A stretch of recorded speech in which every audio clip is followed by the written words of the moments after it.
Just imagine this. A whole city, super advanced and thriving, that just vanishes from history for thousands of years. Well, today we're actually digging into the sands of time to uncover a place just like that. We're talking about the lost city of Kalibangan, a really important piece of the ancient Indus Valley civilization. I mean, it sounds like something straight out of a movie, right? How does a complex, totally organized city just, poof, disappear? For centuries, Kalibangan was literally nothing more than a bunch of mounds in the desert. So we're going to explore how it got lost, and way more importantly, what we discovered when we finally looked beneath the surface. All right, so to really get a handle on this lost world, let's start with the basics. You know, the who, what, where, and when. What exactly was this city? Where did it spring up? And who finally brought its incredible story back to light? Okay, so think of Kalibangan as like a major provincial capital for the huge Harappan civilization. It was thriving right there on the banks of the Gaga River in what we now call Rajasthan. And get this, it was hidden for millennia, just gone. Until an archaeologist named Amilanand Ghosh came along in 1953, identified the site, and started the whole process of uncovering its secrets. So now we know where it is. Let's get into how it was built. And trust me, this isn't just some random pile of ruins. What we're about to see is basically a masterclass in ancient city planning. Just look at the level of organization here. It's wild. This city wasn't just a chaotic sprawl. No, it was meticulously planned out. You've got this high fortress or citadel, probably for the big shots or for ceremonies, and then down below you have the main city where everyone lived. The streets? They're laid out in a perfect 90-degree grid, just like a modern city block. And the craziest part? They did all this with simple, raw, unbaked mud bricks. I mean, seriously, let that sink in for a second. We're not talking about ancient Rome or Greece here. This is a city built with incredible precision nearly 5,000 years ago. It just goes to show you, this was a society that really valued order, structure, and community planning, way before a lot of other famous ancient civilizations even got started. Okay, so we've looked at the city's blueprint, its structure. But what about the people who lived there? What was daily life actually like inside those super organized walls, and what did they believe?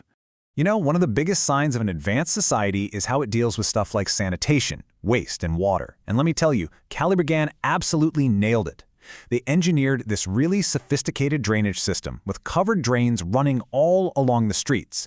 That shows an amazing focus on public health. I mean, this is a level of civic planning that a lot of the world wouldn't see again for literally thousands of years.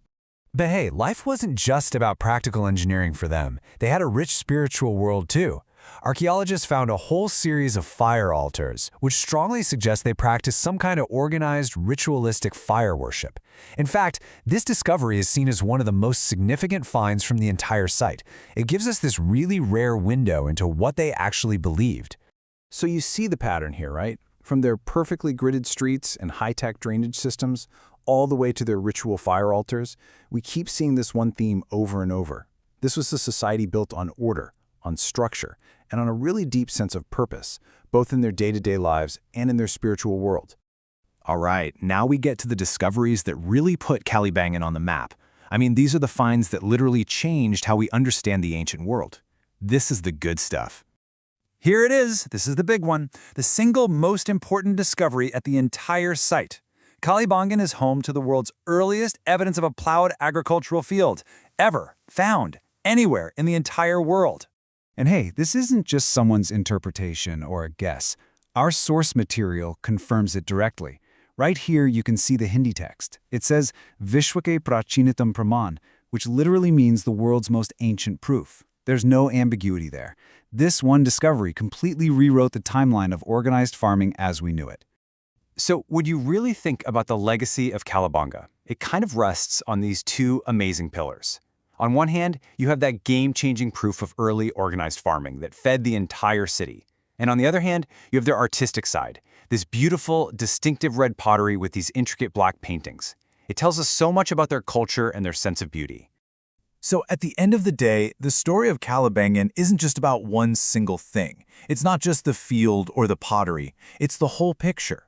It's a snapshot of a truly advanced society whose legacy is written in the furrows of its ancient fields, the ashes of its spiritual altars, and the perfect grid of its streets. And that really leaves us with one final thought, doesn't it? When we look at a city that was so incredibly organized, so innovative, almost 5,000 years ago, you just have to wonder, what timeless lessons about community, about planning, and about belief can these ancient blueprints teach us about how we build our own societies today?